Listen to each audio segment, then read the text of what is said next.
Eventually, I fell down and must have lost consciousness. When I woke up, I no longer felt like I was asleep, for I was not in the least refreshed. There was a taste of bile in my mouth. I was shivering from lying in the dewy grass without a jacket. My clothes were soaked with dew. My eyes glazed over from the tears I had shed. When I wiped them, they were dry and itchy. Maybe I'd have an allergic reaction to something and die choking when my throat swelled up. No, I couldn't be that lucky. Finally, I looked around to get my bearings. I was definitely not in a cave or Superman's fortress of solitude. I was in a turning corner on a farm. For those who don't know what that is, I'll tell you that it's a place where the irrigation system can't hit a corner. Farmers sometimes plant cover crops there, but this farmer had turned the place back into a prairie, and the native grass was about 2 feet tall, thick and very wet from dew. I realized I was only about a mile from my apartment, as it was on the edge of town in a new apartment complex.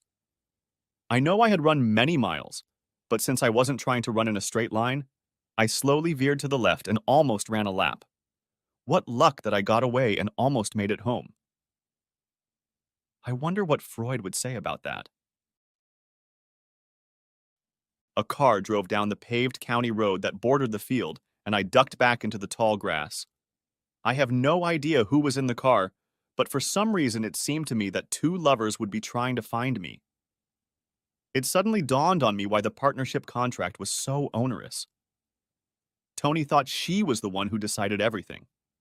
If I tried to give in to her in any way, slow down, go public, divorce Connie, kick them out, or do anything else, she would destroy me and my career. At least that's what she thinks. She should have waited for her lawyer to review the agreement. So now what? What's my next move? I fumbled in my pocket and found my wallet and cell phone. The battery was dead, so I had no idea how many missed calls and texts I might have. I also figured that with a dead battery, the phone would be untraceable, even by the police. I guess I didn't need to charge my phone for a while. I sat down in the grass so that only my head was visible from the road. Since it was a Monday, the traffic was quite busy. People were traveling to work in the city. Sitting still was not conducive to drying out my clothes, so I waited until the morning rush was over and then headed for the road ditch. I moved back toward town facing traffic so that I would be able to step off the narrow curb when a car pulled up to it. I certainly didn't want to get hit. It would have been lucky to survive, but to be badly injured and unable to get away from that couple. As I walked, I tried to think of ways to make them pay for their treachery. Maybe I should get a gun and shoot them both in the groin. Nope, fast track to jail. Maybe I should get in my car and run them down as they were leaving the restaurant? Nope, again, that was a fast track to jail.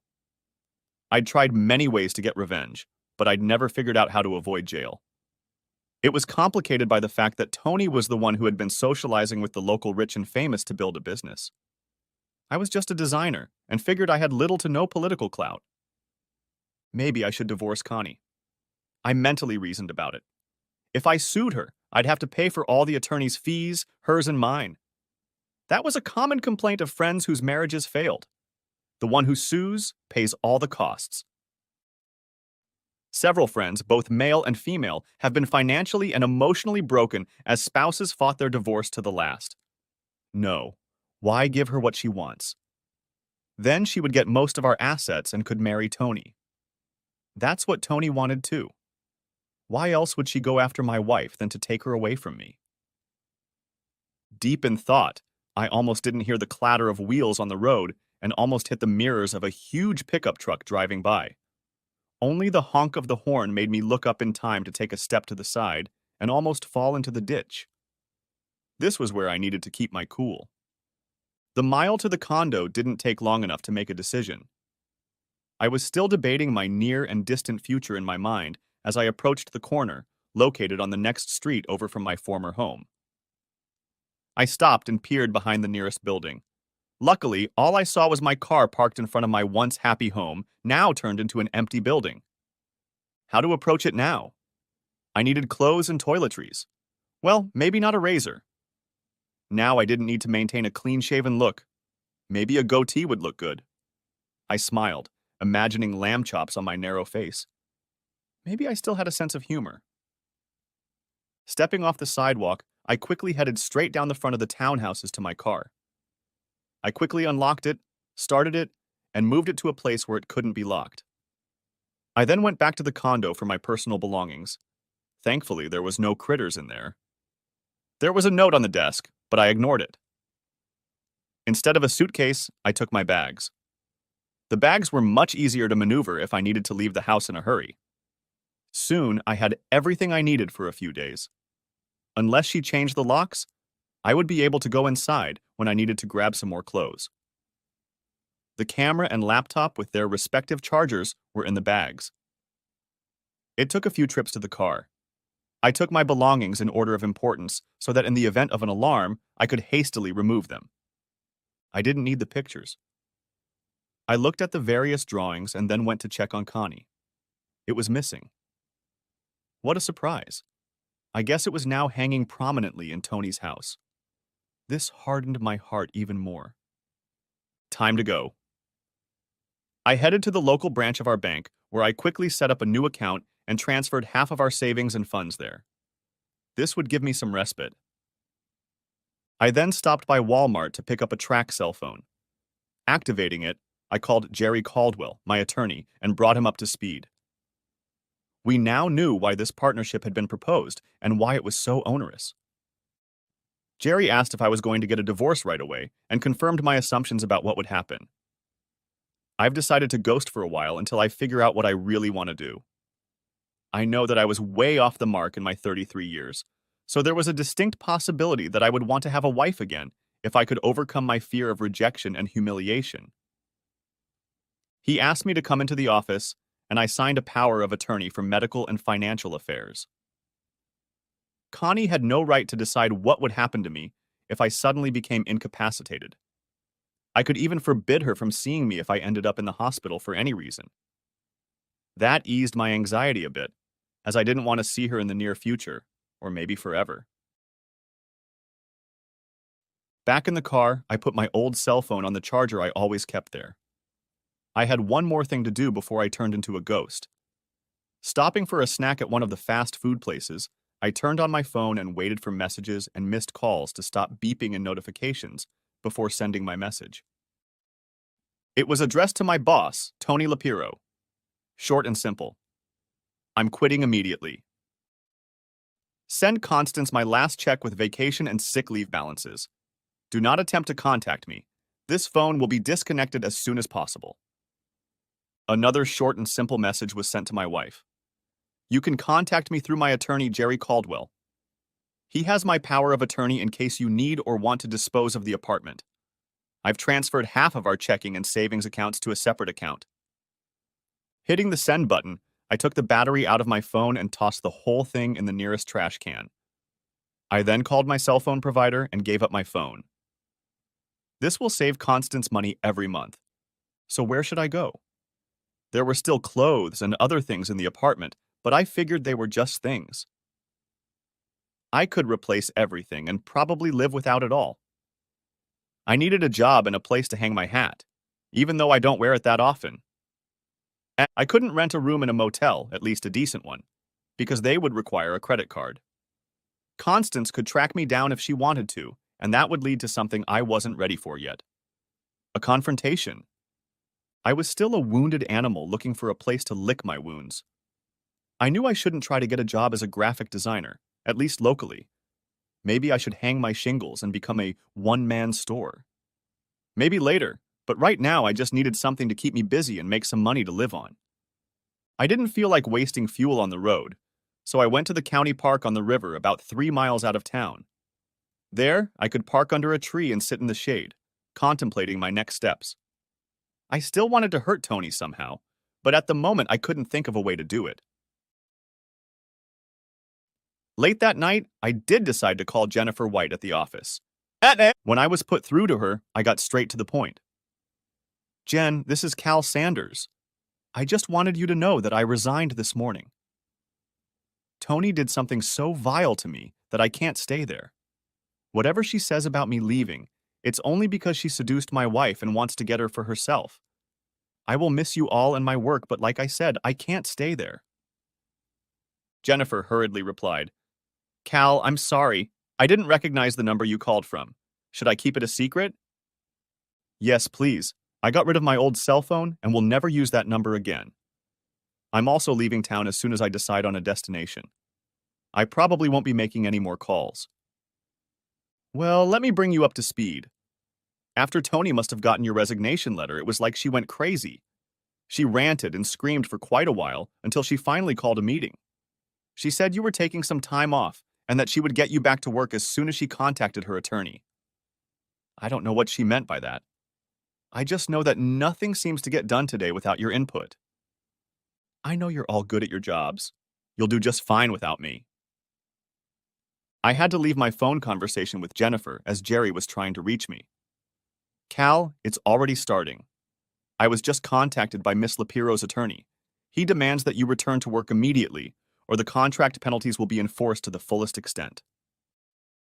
I have to say, I almost burst out laughing when he called. I don't know if he is either incompetent or just not paying attention. I told him he needed to reread the partnership agreement. I thought he was going to have a stroke because I didn't agree to send you back to Zapiro's. He continued, and I chuckled. The grief of losing my marriage didn't stop me from seeing the humor in what was going on. Also, I have been contacted by one Constance Reynolds Sanders. She wishes to give you some messages. Are you prepared to receive them? No, I have nothing to say to her, nor do I need her platitudes. The whole thing is still too raw. I'll put them all in your personnel file. When you're ready to read them, I'll send them to you or email them to you if you so prefer. I agreed, and he excused himself, saying he would contact me again after he got the information from Tony or her attorney. He was still chuckling, anticipating the fireworks. I got out of the car and walked along the riverbank. Where it sloped down to the water, I stopped and just watched. Small twigs floated by. On the calmer stretches, where the water was slowly bubbling near the shore, small water bugs skipped by. I tossed a couple small twigs into the stream. The water was moving faster in the center of the river than near the edge. I sat down and thought about how this happened. I didn't care why, I just tried not to think or remember. I thought Connie was going to be my partner in life and for life. We had grown so close over the years. I hoped we would become like my grandparents, so close that no one would even think of one without automatically thinking of the other. The complete harmony at the end of their lives made them happy and content until the very end. I don't know how long it took to reach that state, but it was the only way I ever knew them. Now, however, I found that I did not know her at all. She could have betrayed me and had betrayed me without feeling any guilt. If she had come to me in the beginning and told me she was thinking of having a relationship with a woman, I might have just granted her wishes. No, it was the sneaking around, and Tony's conversations in which she enticed me with her affair. Both showed extreme disrespect for me. I needed to do something, anything, before I let this whole situation overwhelm me. But where to go and what to do? Finally, a rational thought occurred to me. Why not do something so out of the ordinary that I would be even harder to track down? Typing Beldary's number into a search engine, I called Nancy. Hi, Nancy. This is Cal Sanders from Zapiro's. How are you today? We exchanged pleasantries, and then I got down to business. I'm looking to expand my horizons a bit. Don't you have an opening for a city boy who wants to learn more about agriculture? I think expanding my knowledge base would be good for my job, and considering the area we live in. She immediately agreed and inquired when I could join them. I told her tomorrow, and she was excited. Cal, that's great. All of us in agriculture, especially in the livestock industry, are in a constant battle with vegans and vegetarians for all the misinformation they spread about how animals are used for food. You could be a great spokesperson for the industry. Although I doubted I could be a spokesperson, I knew I could direct any future design work toward fighting misinformation. Since it was getting dark, I decided to head out to the rural community where the dairy was located. If need be, I could drive all night. This turned out not to be too optimistic. Around 3 a.m., I was close to Renardville, my destination, but dozing off at times. Fortunately, there was little traffic. I finally pulled into the parking lot of a convenience store, moved into the passenger seat, and leaned back. The jacket became my blanket, and soon I was asleep. For the second night in a row, I was homeless and couldn't find a bed to lay my exhausted body on. At least I wouldn't wake up with soaked clothes. Shortly after dawn, I woke up awake and sore. I got out of the car and walked around the parking lot, then stopped at a diner for breakfast before heading to the dairy farm. Jim liked my work on his logo and was proud to wear Flossie on his t-shirts, but doubted I could be an effective member of his team. So I worked hard and asked thousands of questions, because I had no farming experience that could help me. Over the next weeks and then a few months, I learned first how to clean stalls, then moved on to using a small loader to load dried manure into a self-propelled spreader. I would then head out to the fields to spread the manure as organic fertilizer. Sometimes it had to be supplemented with other fertilizers. I helped clean the sewer system that carried urine to the sump. The sump was crusted over, and I was warned many times not to fall over the railing, as the bacteria in the crust could be fatal if it got into a wound or mouth. I progressed further and further up the ladder where I was to do the milking, and then perhaps learn how to process the milk before it arrived in a tanker to be transported to the factory. During this time, I heard from Jim several times. The first time was about a court hearing regarding a partnership agreement. For some reason, the copy that Tony's attorney had was missing the last page with IP-Free's signature, and the entire revised agreement, except for the signature page, was missing. Our answer to the lawsuit included a complete copy of the agreement for the judge to review before the hearing. This should be fun. The second contact from Jim concerned Connie. She was selling the condo and wanted me to go along with it. I provided this to Jerry since he already had my proxy. I didn't care what she did. I decided that she would move in with Tony. Jerry relayed to me the request to contact her. I just didn't know why she hadn't started divorce proceedings yet, but I certainly wasn't going to initiate contact with her. I then received a text message from Jennifer White. She was fed up with Tony, and she was not alone in her displeasure. According to her, after I left, Tony had turned into a nasty autocrat. Work was suffering and clients were unhappy with the results. I regretted this because the people Tony had were very good and could very well do very good work. Sometimes dissatisfaction with the boss carries over to the results of the work. She also informed me that my deputy would be someone I knew very well. Tony had invited Connie to be her partner and chief designer. It was a little funny. Connie had education, but lacked design flair and imagination.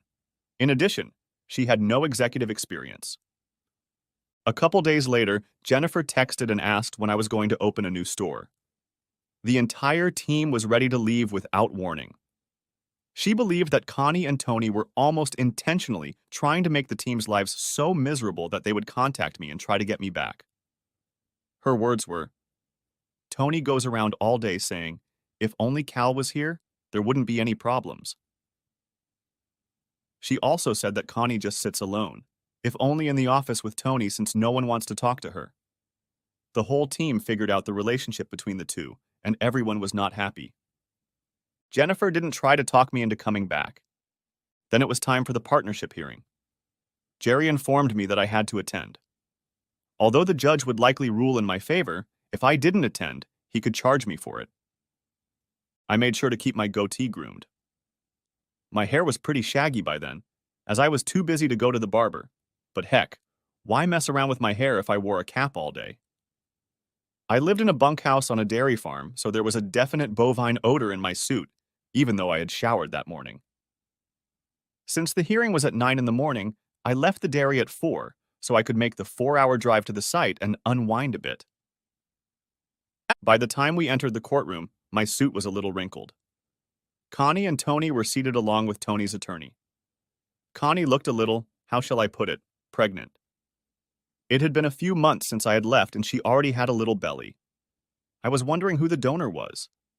Yes, I'm sure she was going to claim it was me. Too bad, but until she divorces me, I'm not obligated to support her offspring. Tony seemed pretty pissed off. I decided to go in with my lawyer, smiling in counterbalance. I may look like a hayseed, but that doesn't mean I can't be happy.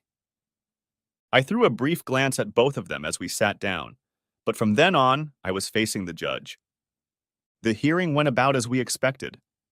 First, the judge reprimanded her lawyer for coming up with such a cheesy agreement. Then the judge gave them both a chance to withdraw the petition or face perjury charges. Tony's lawyer couldn't have settled any faster if you shot him out of a cannon. I'm guessing he only filed at her insistence.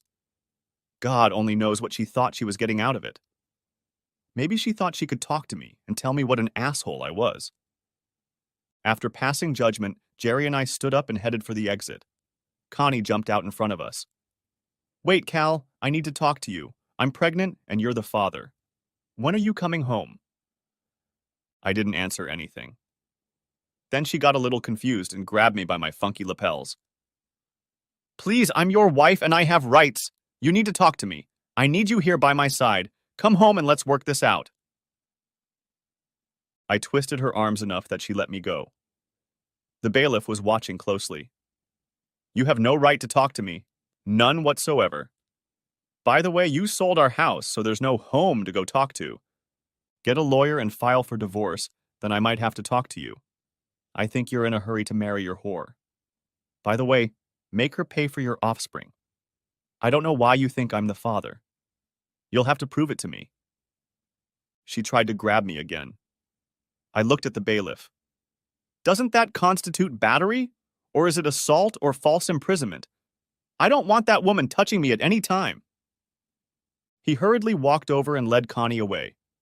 All this time, Tony just stood still. Finally, she spoke up.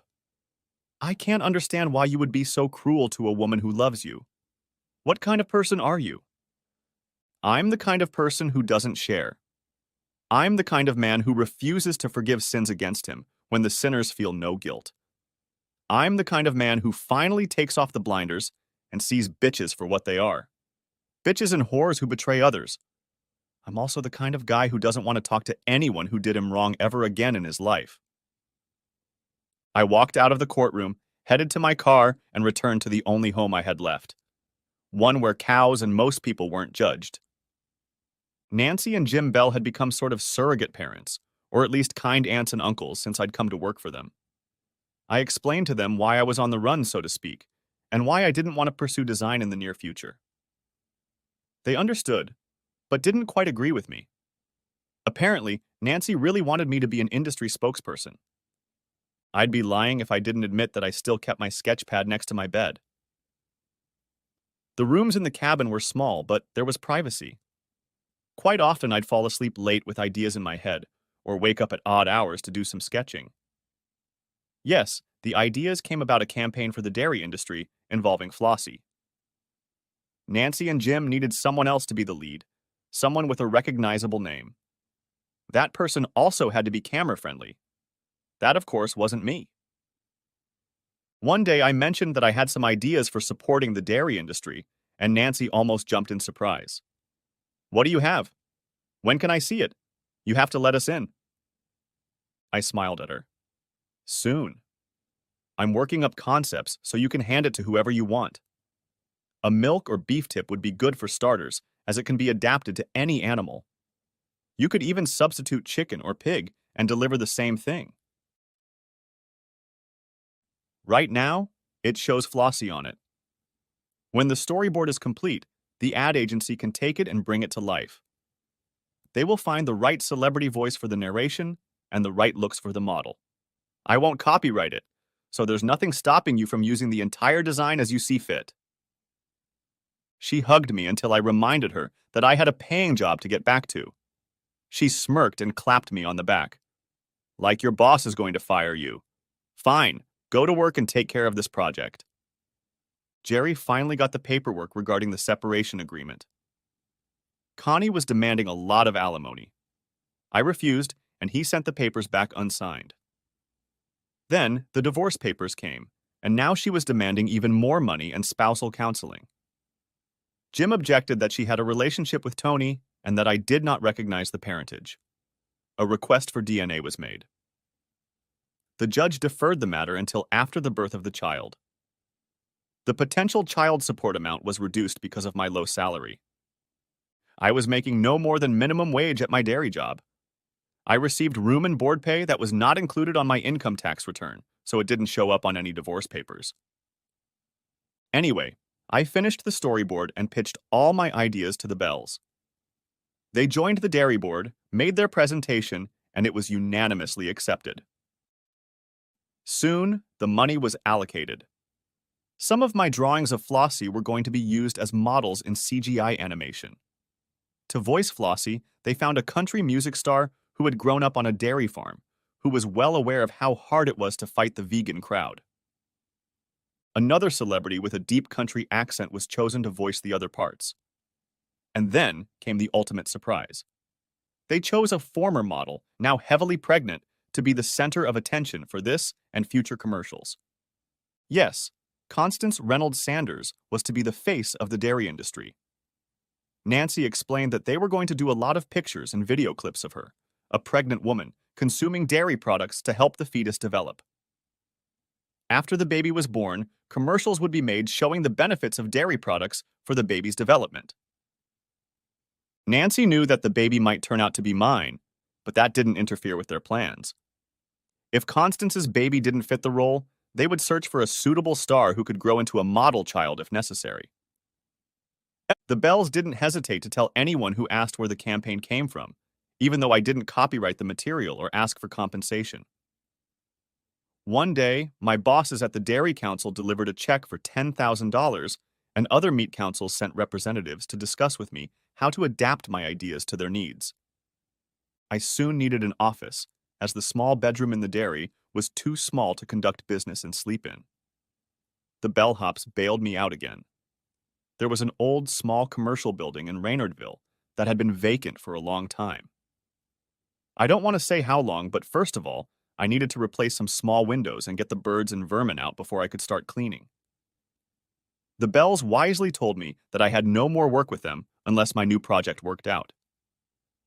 They did so with a smile and a comment that I needed to get back to doing what I do best. I registered the name Agri Design Solutions, contacted my banker and accountant to open the appropriate bank accounts and get the appropriate tax numbers for the business. A check for $10,000 was deposited into the new account.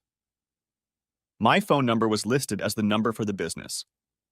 I also made sure I had quick access to the internet so I could respond to emails or text messages on other meat boards as needed.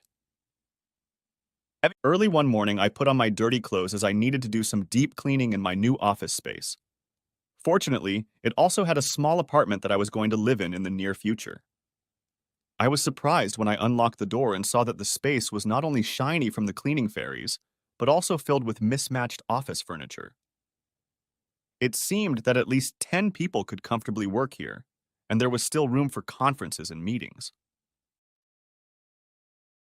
As I stepped outside, I was completely at a loss for words and realized that there was a new sign painted on the front window announcing that this was the home of Agri Design Solutions.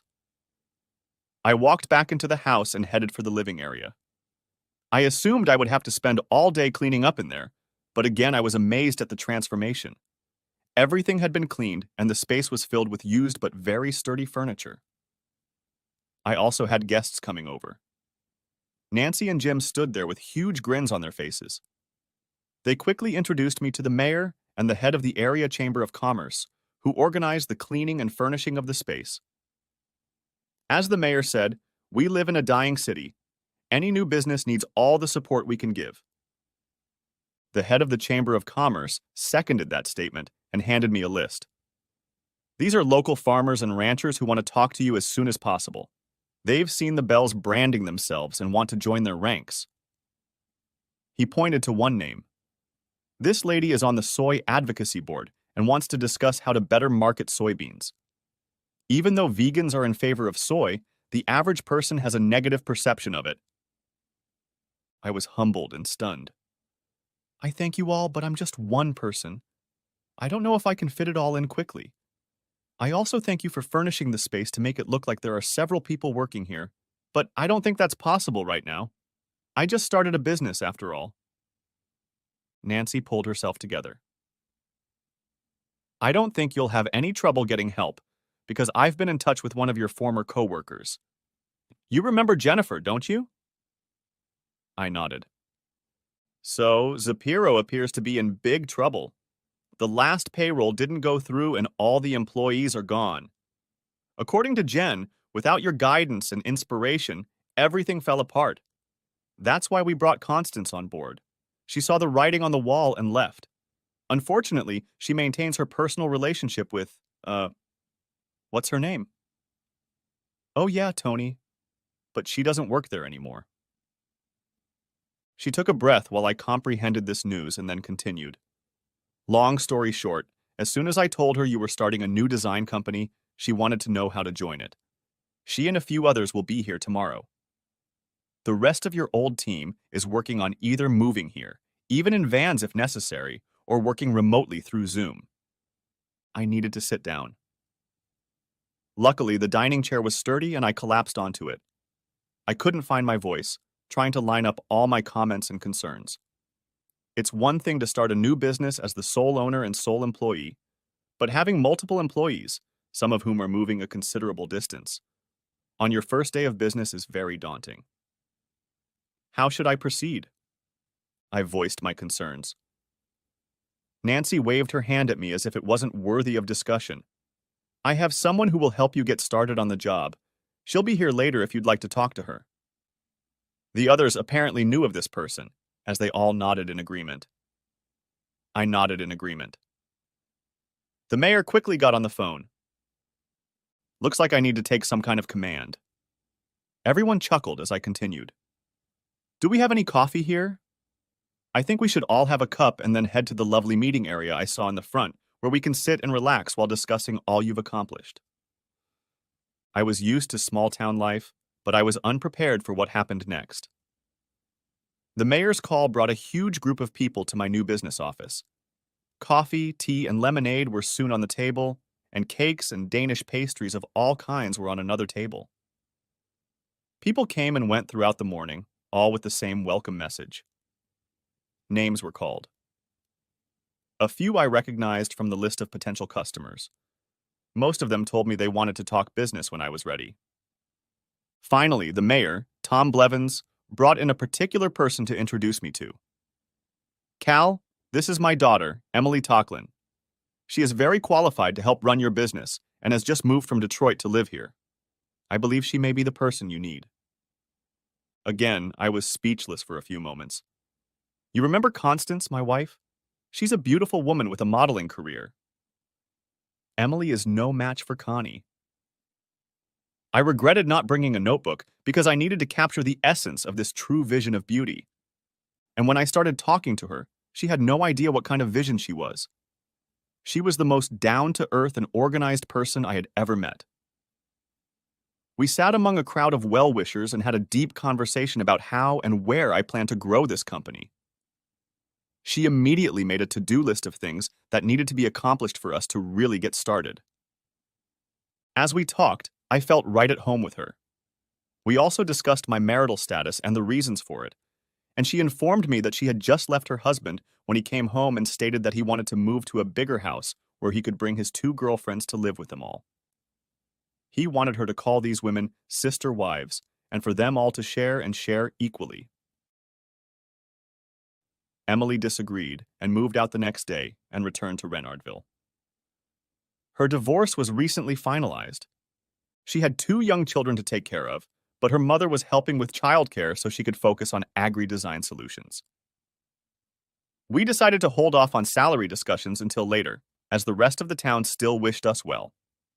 The next day, Jennifer and 3 others showed up for work.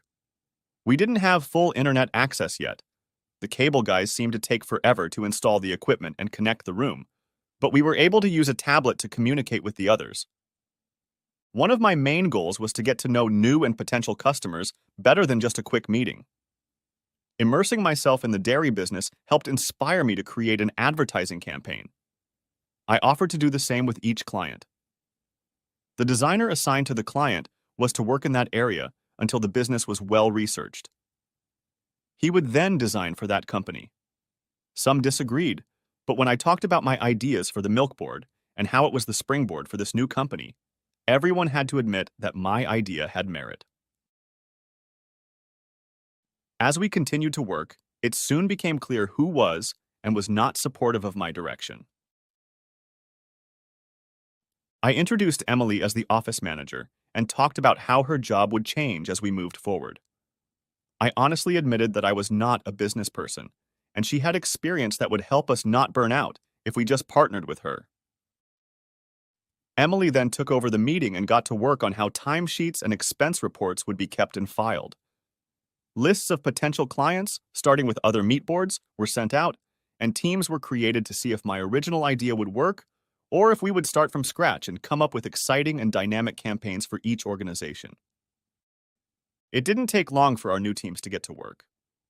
At least one member of each team went incognito to learn about the industry as quickly as possible. This gave us new and interesting insights into each genre, which was reflected in the proposed campaigns. The Beef and Pork Councils each committed $10,000 to make their campaigns a priority. This gave us a little breathing room for labor and other expenses. We also quickly placed logos at some small local businesses and farms, which brought in a few dollars to help. I knew this was inevitable since I could no longer keep my location a secret, so I wasn't surprised when the bell over the front door rang one morning and my soon-to-be ex-wife made herself known. One of her commercials had aired, and I figured she was now a celebrity and expected special treatment. I was surprised when she didn't act like a diva, but simply asked if she could see me. Emily came out to intervene when I was in the conference area with a new client and frantically sketching out ideas.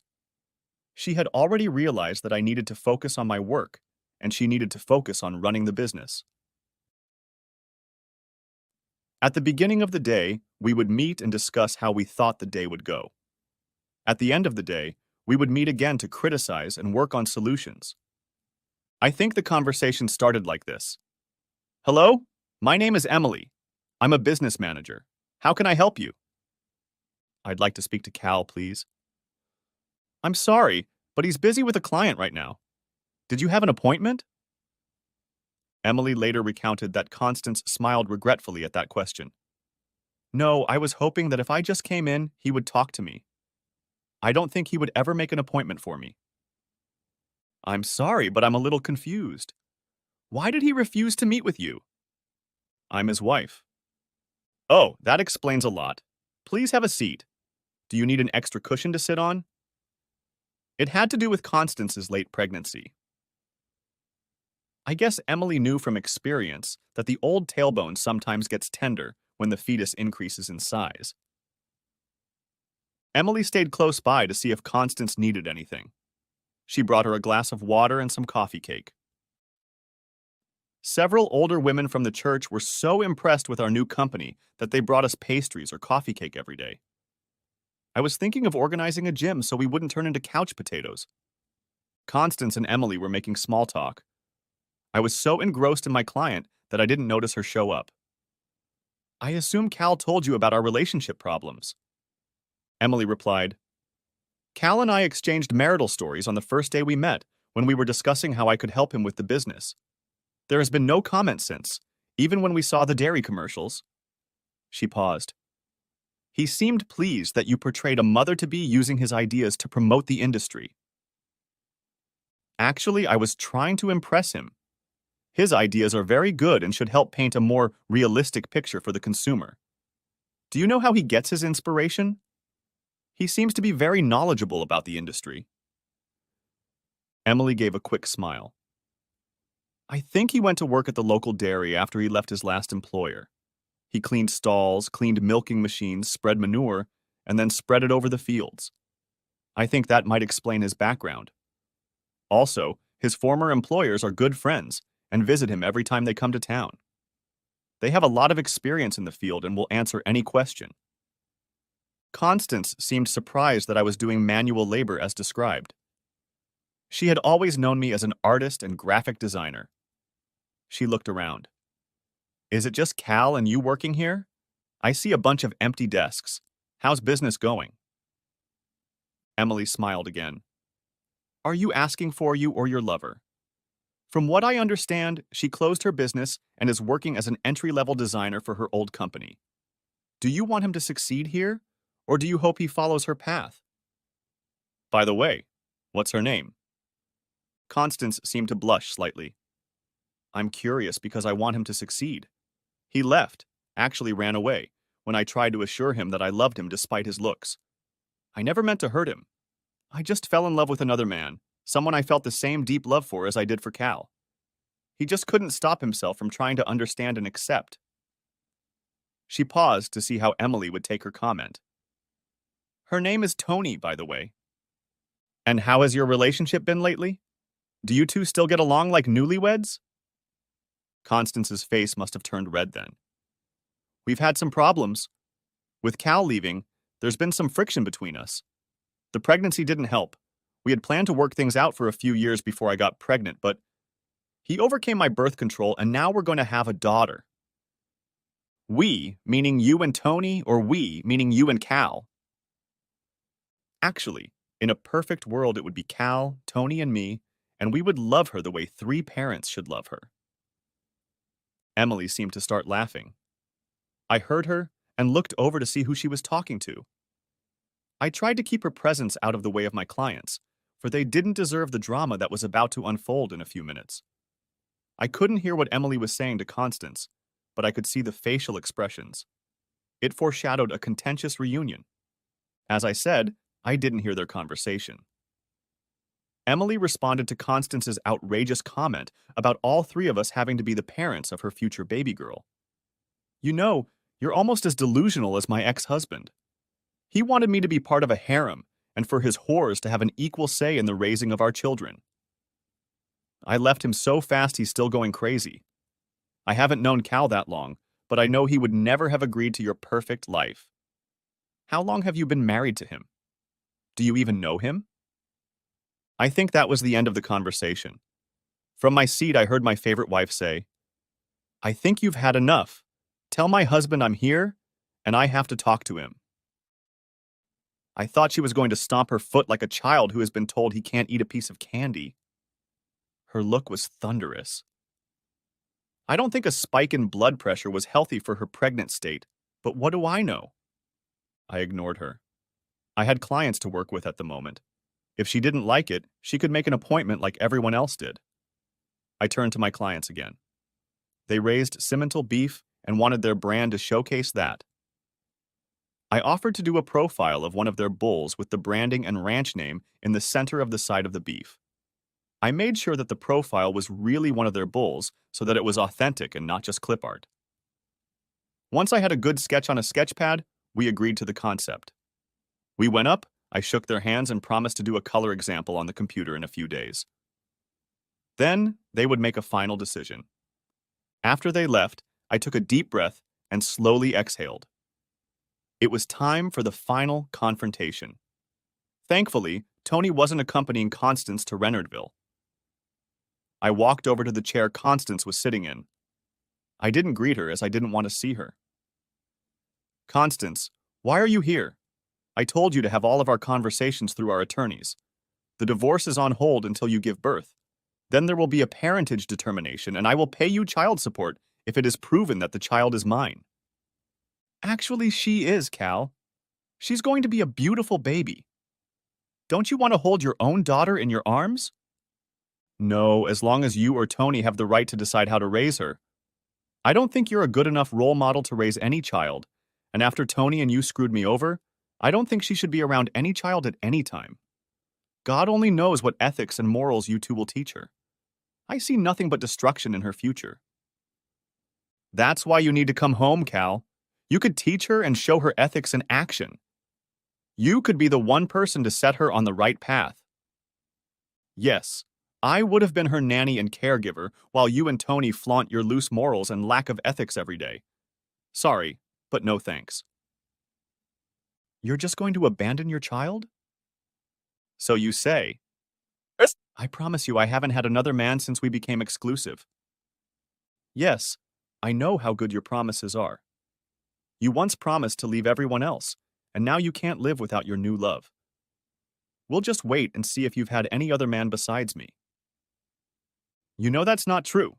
I would never cheat on you. I had to laugh. If it's not cheating, then what is it? But I love her and she loves me. It can't be cheating if you're doing it with the person you love. I shook my head. She was deluded, plain and simple. You can't argue with a delusion like that. It could drive you crazy. I don't think we have anything to discuss. You need to leave. If you don't, I will have you removed for trespassing. I have no intention of seeing you again. From now on, send your comments through my attorney. I will have him forward them to me. I don't promise to respond. But your daughter will be born soon. We need you at home, both Tony and I and your daughter.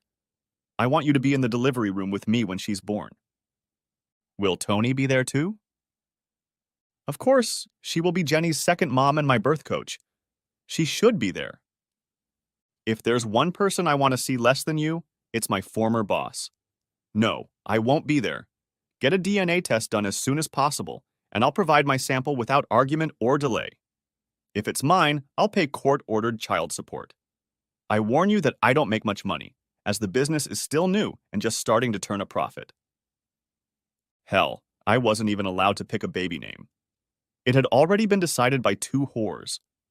I didn't voice that complaint, as she would surely inform me that among the vast number of unread messages, there was probably something about the baby's name. I didn't want to give her the satisfaction of pointing out that little fact. I led her to the door.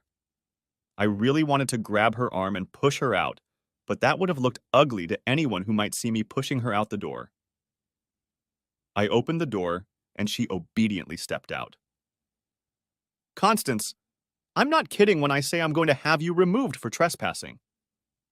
You don't need my services in any way, shape, or form other than possible child support. Do not come back here and do not attempt to contact me directly again. That goes for your local whore as well. Have a safe journey home. Not that I care about you, but your unborn child should be safe. I closed the door after her reply and locked it. I hoped the sound of the lock slamming shut would let her know I wasn't kidding. A few minutes later, I unlocked the door as we had appointments. A week later, Jerry called to let me know that I was the proud father of a 7-pound, 8-ounce baby girl with blonde hair, 10 fingers and toes, and blue eyes. I wondered again about paternal ancestry, since both Constance and I have dark hair and brown eyes. I had already taken the DNA test to the lab and sent the results to Jerry. There is no way they could have tampered with my results to match little Jenny's. Once Constance gets the baby girl's DNA results, any competent doctor will be able to compare them and determine if she comes from my loins. I'd like to say that Emily and I had struck up a romantic relationship, but it was too soon to tell right now. We got along just fine. Sometimes she had to take her little ones to work with her when her mother had a conflict. We put a bench with a drawer in the conference area so they could keep their toys there and play with them. If it happened that a client had a meeting, Emily would take the kids to the apartment and they would play in the living room while Emily answered the phone with a cordless phone. Since some employees worked remotely and still lived in my old small town, we served clients in both communities and surrounding areas. The number of accounts was growing. Immersing ourselves in various business interests was also paying off. We were able to point out some of the lesser-known details of the industry to help educate the public and sell the concept at the same time. Weeks went by. Finally, Jerry filed for divorce. The DNA test results conclusively showed that I was Jenny's biological father. I was prepared to pay the ordered child support and sent a monthly check to Constance as soon as Jerry confirmed parentage. The day of the hearing came. Constance requested marriage counseling. Jerry called Constance in first and made her talk about the lesbian affair and how they kept it from me. He then called Tony and made her confess that she had been informing me of the affair as it unfolded, keeping Constance's name secret.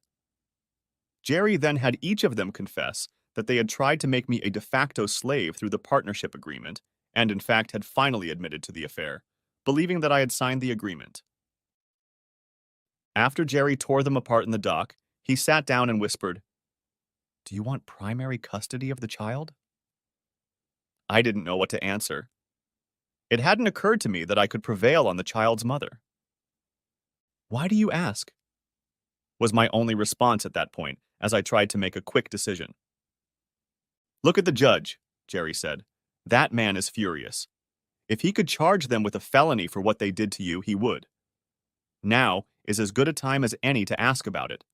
Separate custody is at least a given. The judge really had a sour face as he listened to opposing counsel try to minimize the damage the two women had admitted to. I nodded at Jerry. That kid needs something better than those two. Take action. When it was his turn, Jerry stood up and addressed the judge. Your Honor, due to the confession of my client's wife and her lover about how they tried to manipulate him into agreeing to their unusual proposal for a living arrangement, and because this was an unplanned pregnancy that both women testified was the subject of their disagreement, my client is amending his divorce petition to include full custody of his daughter, Jenny Sanders. He is willing to grant free visitation to the child's mother, Constance Sanders, but requests that the other party to this disastrous marriage, Miss Toni Lapiro, be denied any contact with the child. That statement exploded like a grenade. All three of them, the lawyer, Constance, and Toni, jumped up and began explaining, complaining, and yelling all at the same time. For a few moments, the judge banged his gavel, demanding silence. They fell silent but remained standing. The baby was in a carrier and asleep during all of this. After a quick whispered conversation, the lawyer spoke up. Your Honor, Mr. Sanders didn't care about the baby. He resisted and ignored all communications regarding the pregnancy and subsequent birth of his own child. He refused to have anything to do with Mrs. Sanders during the difficult stages of the pregnancy and delivery. In fact, he had not seen the child prior to this hearing or even held the child in his arms. We don't believe he should be granted anything more than supervised visitation. Constance threw me a startled look and suddenly stood up. Your Honor, I want to be heard. The lawyer frantically tried to silence her and sit down, but the judge chided the lawyer and let Constance speak. Please speak, Mrs. Sanders. I warn you that you are testing my patience and treading on very thin ice. She nodded. I apologize for the confusion, Your Honor, but I do not support the idea of a father supervising a child. If it were my will, he could move home today and be the good parent I know he's capable of being. He's innocent here. I'm not ashamed of my lifestyle, but I apologize for the way Toni and I developed our relationship and our failed attempt to get Cal to accept it. The way we did it hurt him more than we intended. The judge gave the lawyer a hard look when he tried to object to his client's testimony and tapped her gavel on the wood to emphasize her displeasure. Then please tell me, Mrs. Sanders, why did you file for divorce? In your note, you indicated abandonment and callous disregard for your feelings. Did your husband threaten you or Miss Lapiro? Did he make you feel unsafe in your home? Has he hit you or done anything to hurt you in the eyes of your family or friends? Your Honor, I filed for divorce on the recommendation of my attorney and Miss Lapiro. We have not been able to get Cal to respond to all of our attempts at communication so that we can address some of the issues that Cal has. We were hoping that this would get him to go to counseling and give us a chance to let him know that he is loved and cherished by me and Toni.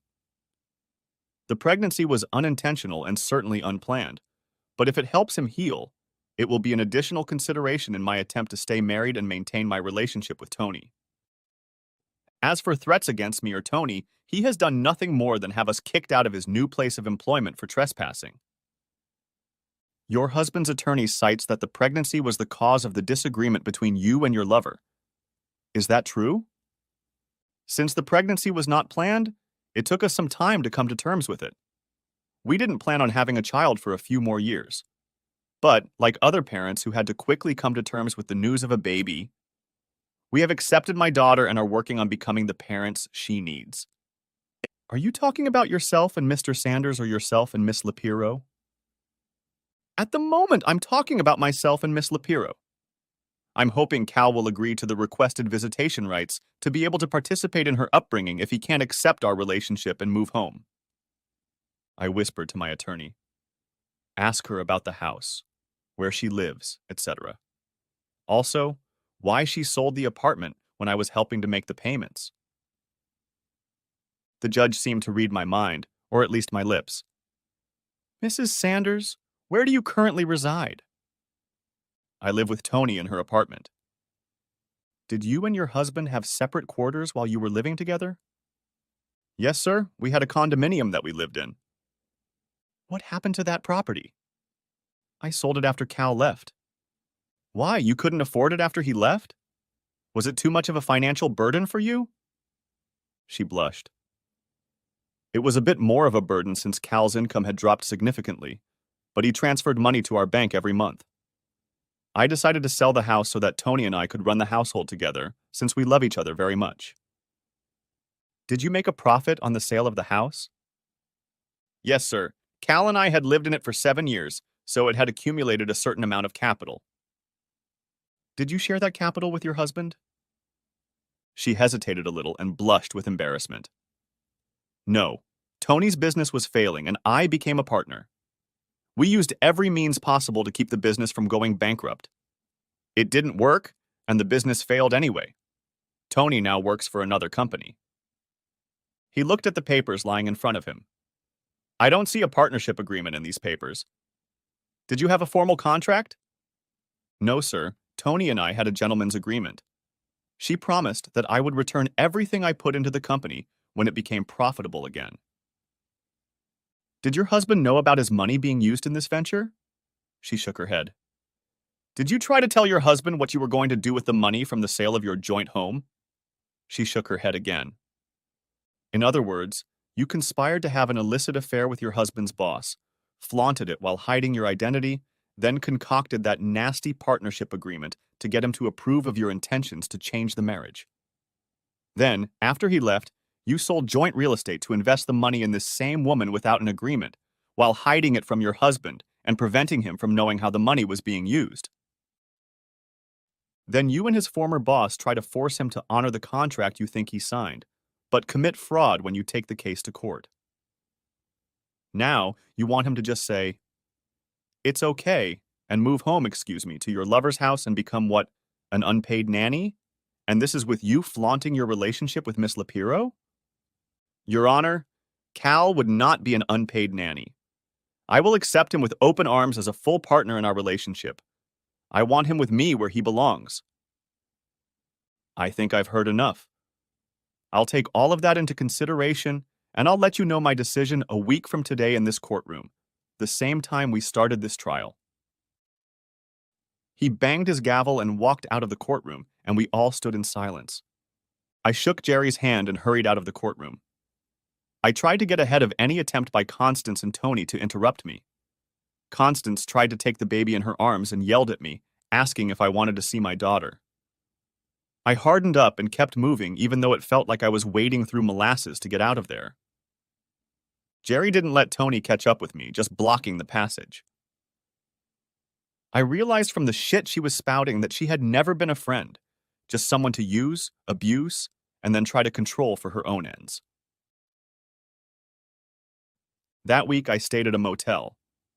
Agri Design Solutions was already successful in the niche that Tony had carved out with Zapiro, and now it needed an office here in my old hometown. Every day, I met with the Chamber of Commerce and various realtors in search of a suitable space to hang my hat on for myself and my coworkers. Of course, they showed me the old Zapiro headquarters since it was designed for this type of business. The landlord's representative was somewhat puzzled when I refused to even walk through the door and left, telling him to look for something else for me. I had several reasons for not renting this space, and one of them was that someone might think Zapiro had reopened under a new name. Sorry, we were a new and unique business, and we didn't need old baggage dragging us down. And yes, there were too many bad memories associated with that office space for me to use it. Eventually, I settled on an old retail space like the one in Reynardville. There was a parking lot, not very big, but in a place where our name would only become known through street traffic. I called all of my local staff to come in and look at the space. We soon came up with a decor plan, including murals on the walls and special curtains for the large front windows depicting some of our work. It's amazing what you can get these days. I also ordered the same curtains for the office in Reynardville. When it was time for the final hearing, I put on a new suit and tie. I still had a goatee, but my hair was neatly trimmed, fitting my role as a businessman. I had acquired the habit of wearing a hat, so I came into the courtroom wearing a fedora. Jerry and I sat and talked softly as we waited for the judge. Constance was alone with her attorney. I guessed that Tony was babysitting or had moved the baby to an undisclosed location in case the judge ruled in my favor. Constance looked sad and dejected. What I didn't know was that the judge had issued an emergency order to the Child Protective Services office, and Constance and Tony's home had been visited. Constance felt like she was going to lose her daughter. She didn't know that CPS had also visited Agri Design Solutions in Reynardville and hit on Emily and the women in the community. When I was informed that I was being considered as a possible home for Jenny, all of the women in Reynardville came forward and said they could be potential caregivers for the child if needed. I hadn't mentioned to anyone that I might become a caregiver, as I was still reeling from the thought. Emily obviously took it for granted and soon had the second bedroom fully equipped with furniture and supplies to bring the baby safely into the apartment. I got a kick out of not informing Emily of the turn of events at the hearing.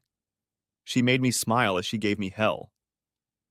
When she told me how the residents came to the rescue, I vowed to never leave Renardville, even if our satellite office ended up doing more business than Renardville.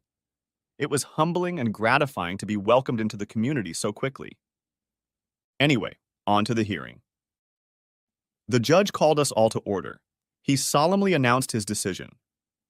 As you both now know, I have asked the Department of Health and Human Services, Division of Child Protection, to immediately investigate both of you. I needed to find out which parent would be able to provide the best environment for the child to develop and grow.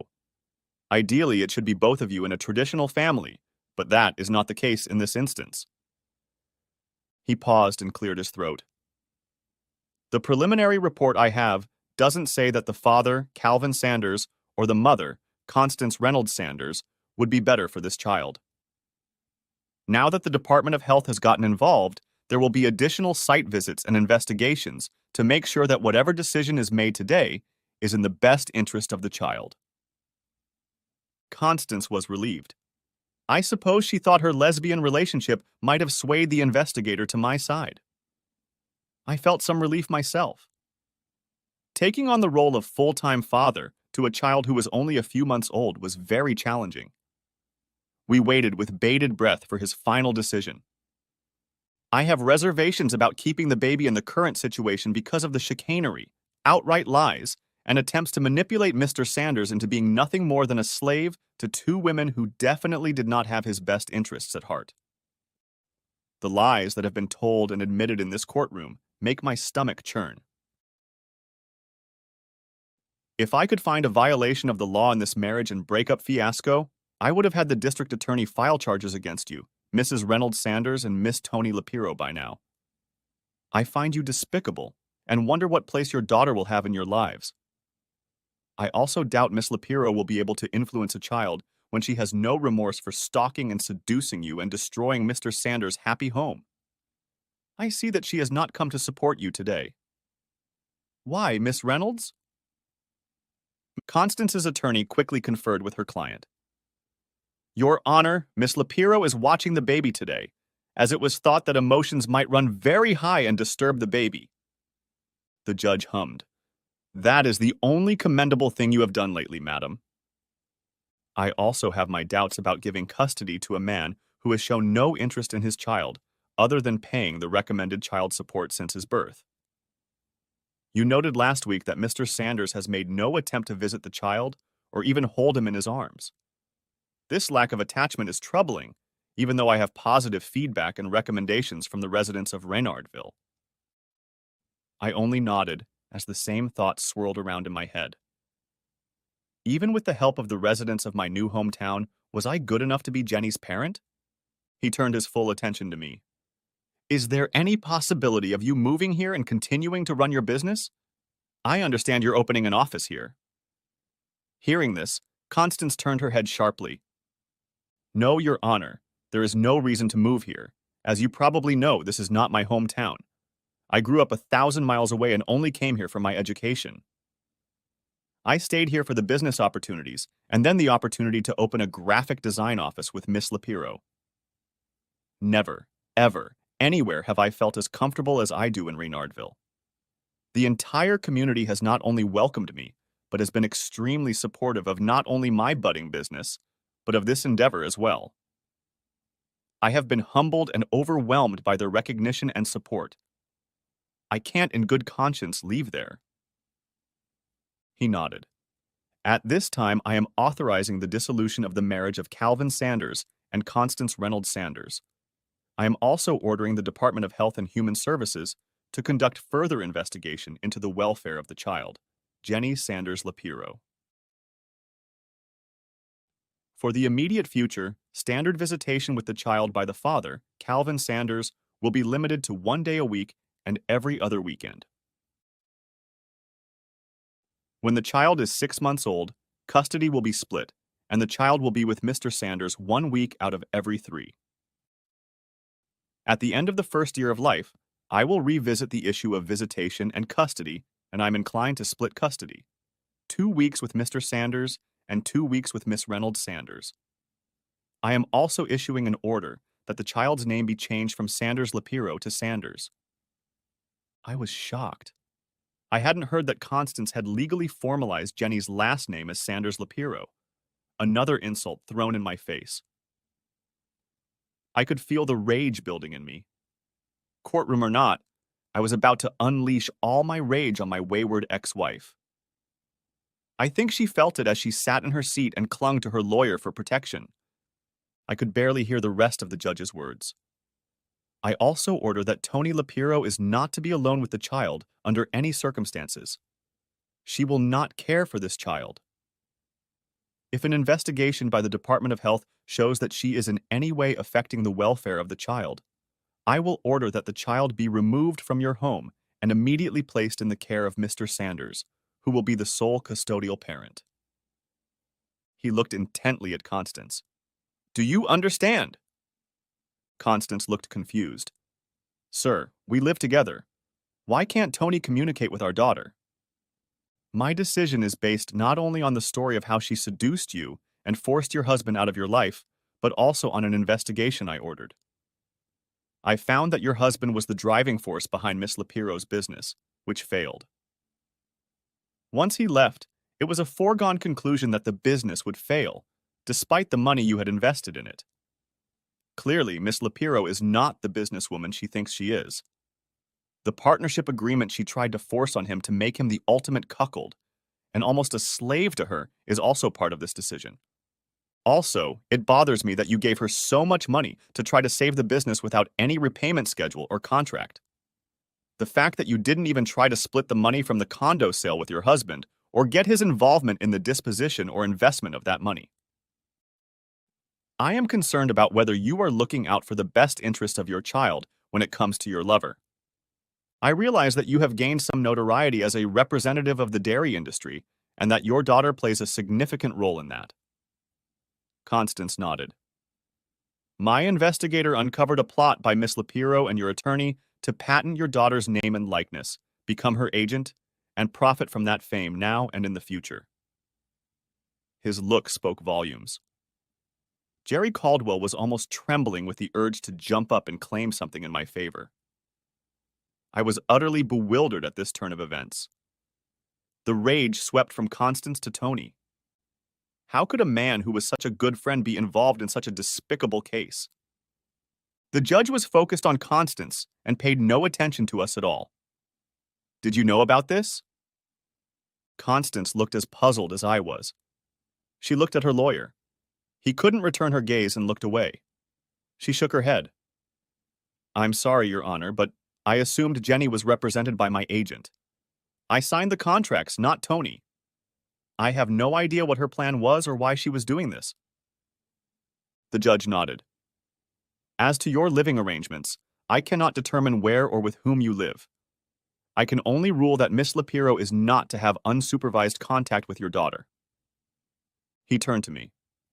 Mr. Sanders, I also cannot demand that you take this opportunity to get to know and establish a relationship with your daughter, but I will tell the Department of Health that I will recommend that Jenny Sanders be placed in the foster care system if you do not establish a family relationship with her in the event you need to remove her from the home where your ex-wife resides. Do you understand? Yes, Your Honor, I understand, and I will work to start dating as soon as possible. He nodded and hit the gavel on the pad, signaling the end of the hearing. Jerry turned to me and grinned. Now you're single, at least for 60 days, and free as a bird. Congratulations. I nodded and gave him a half smile. That kind of thing only favored lawyers.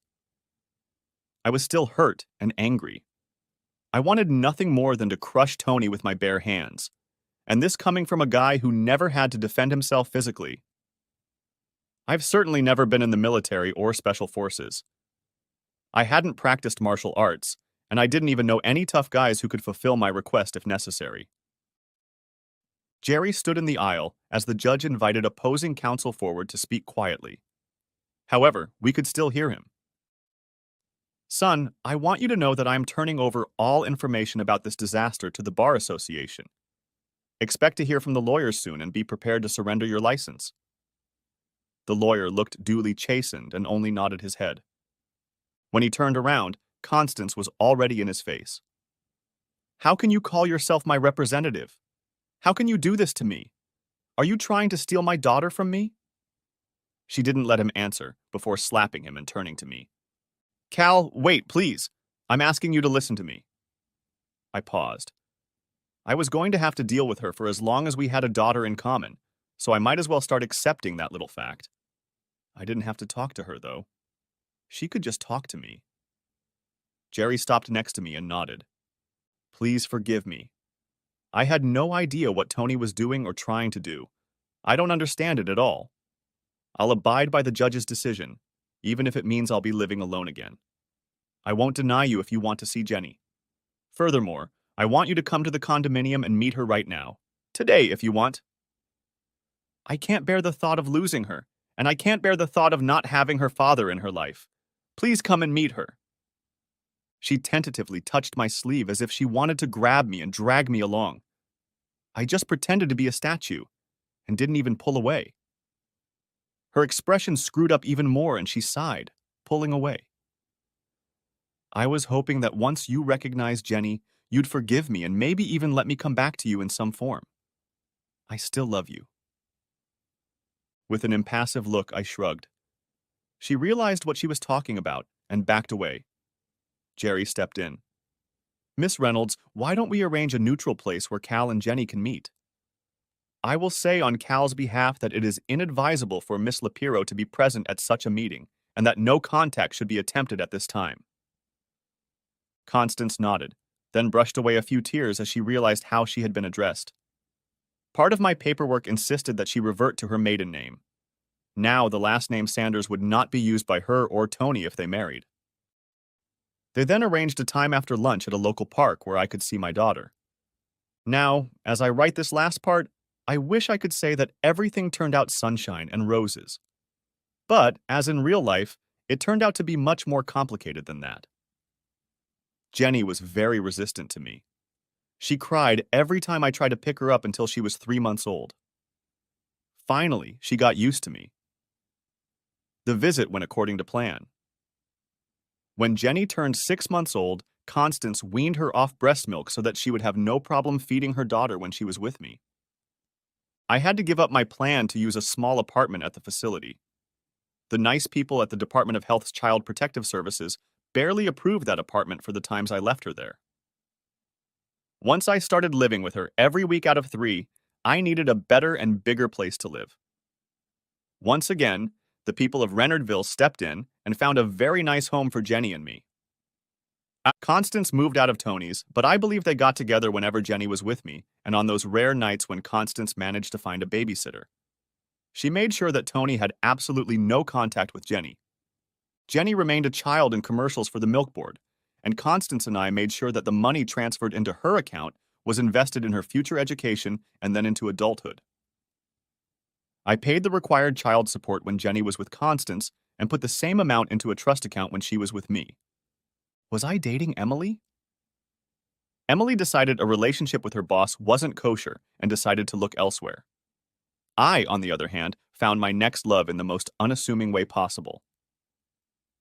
At a time when I could only see Jenny on weekends, I would make the 4-hour trip to where Constance and I lived. I rented a small apartment so that I would have an address for surprise visits from the CPS investigator.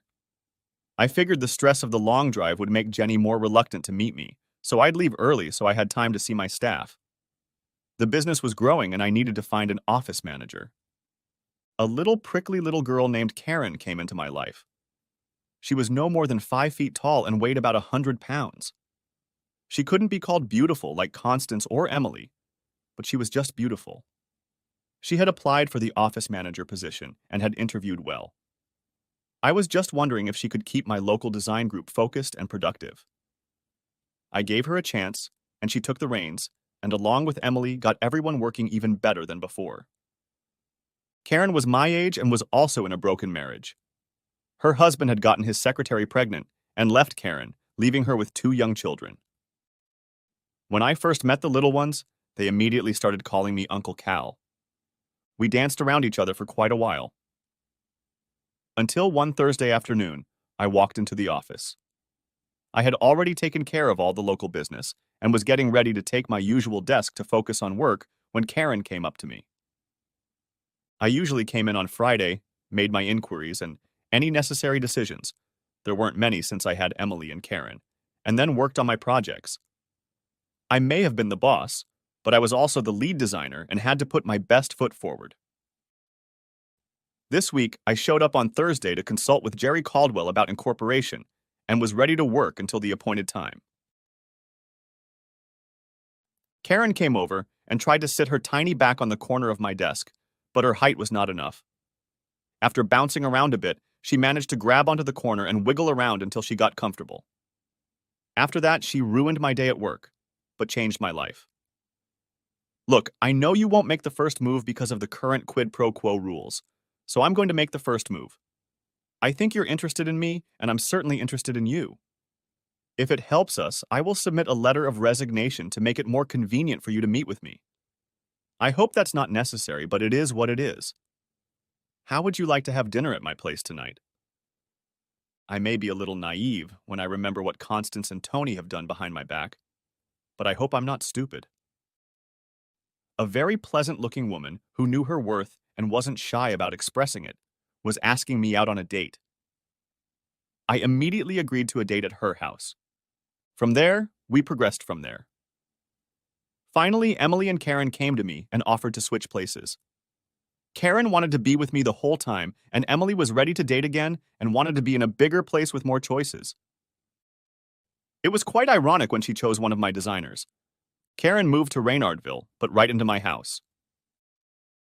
We were married a couple months later, and her kids started calling me Cal instead of Uncle Cal. I wasn't trying to replace their father, as he wasn't a deadbeat dad, just foolishly had an affair and made life difficult for himself. When Jenny was 2 years old, Tony tried again to take control of her future. I don't know what her motives were, but the court quickly granted me custody and allowed Constance free visitation. Constance finally broke up with Tony when Tony found herself pregnant. It turned out that Tony wasn't the devoted woman Constance needed. Constance moved closer so she could see Jenny more often. She still shoots commercials and uses Jenny. These are good faces for the dairy industry. My business is growing. We are taking on larger projects in the surrounding major communities. I guess I'll have to open another satellite office soon. It's too bad Tony had to go off the rails. This could have been her success. You want to know more about Tony? Well, she stopped exercising during her pregnancy and gained about 50 pounds that she never lost. Her boyfriend turned out to be married and a coworker. She made such a fuss when he refused to acknowledge the pregnancy that they were both fired. Eventually, while looking for a new job, Tony ended up on Social Security and Medicaid benefits. Her son was born prematurely because Tony had eclampsia and was later diagnosed with autism. He is receiving special help to develop all of his natural abilities, but he has a long and difficult road ahead of him. Tony is now reportedly finding it even harder to attract men or women into relationships. And yes, I am happy. My life is turning out well. Thanks for asking. The end. If you haven't watched the first part, be sure to watch it. The link will be in the description. Thanks for watching. I hope you enjoyed it. So subscribe to my channel and watch the next video.